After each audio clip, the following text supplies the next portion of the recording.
Update বর্তমান থেকে তেহট্টের বিধায়ক তাপস সাহা, সেই তেহট্টের বিধায়ককে আজ ডেকে পাঠানো হয়েছিল।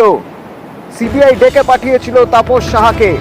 সিবিআই এর আগে বিধায়ক তাপস সাহার বাড়িতে তল্লাশি চালিয়েছে, তারপর আজ ডেকে পাঠানো হলো কেন?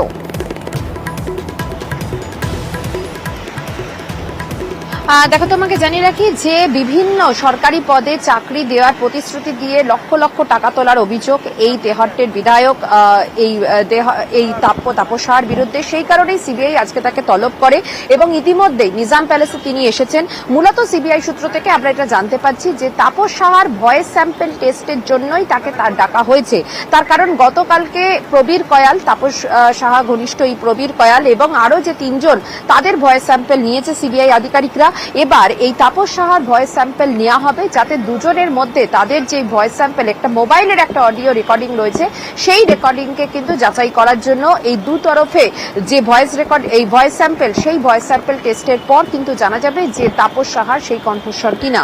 সেই কারণেই মূলত তাকে তলব করা হয়। তুমি জানো যে এর আগে রাজ্য পুলিশের যে অ্যান্টি করাপশন ব্রাঞ্চ, তারা তাকে তলব করেছিল তাপস সাহাকে, এবং এই বিভিন্ন জনকে সরকারি পদে চাকরি দেওয়ার নাম করে যে প্রতারণা, সেখানে একজন ইউসুফ নামে একজন ছিল, তার কাছ থেকে 10 লক্ষ টাকা নেওয়া হয়েছিল বলে অভিযোগ। এরকম একাধিক ব্যক্তি ছিল, তাদের কাছ থেকে বিভিন্ন সরকারি পদে চাকরি দেওয়ার নামে টাকা তোলা হয় এবং সেই মামলাতে রাজ্যের এসিবি যখন এই তদন্ত করছিল তখন কয়েকজন গ্রেপ্তার হয়। যদিও তাপস সাহাকে কয়েকবার তলব করার পরে তাকে জিজ্ঞাসাবাদের পর শেষ পর্যন্ত এই মামলা হাইকোর্টে যায়, সেখানে স্টে অবস্থায় রয়েছে এবং সেটা কিন্তু পরবর্তীকালে সিবিআই আধিকারিকরা তারা এটাতে পুরো বিষয়টাতে তারা তদন্ত শুরু করে। সেই অনুসারে তাপস সাহাকে আগেও কয়েকবার তলব করা হয়েছিল। তিনি এসেছিলেন, তার বাড়িতে দীর্ঘক্ষণ টানা তার বাড়িতে সার্চ করা হয়েছিল। প্রবীর কয়াল, তার যিনি ঘনিষ্ঠ, যিনি সিএ, তার কাছেও কিন্তু সেখানে তাদের বাড়িতেও সেখানে বিভিন্ন জায়গায় সার্চ করা হয়েছিল। এবার আবারও ভয়েস স্যাম্পল নেওয়ার জন্যই কিন্তু তাপস সাহাকে তলব করা হয়েছে এবং তারা কিন্তু যাচাই করে তাপস সাহাকে আজ ডেকে পাঠানো হয়েছিল। তাপস সাহা কি বললেন একবার শোনা যায়? ডাকবে ভাই, সহযোগিতা করবো, আমার তলব করা হয়েছে, আমি সহযোগিতা করবো। ঠিক আছে, এসে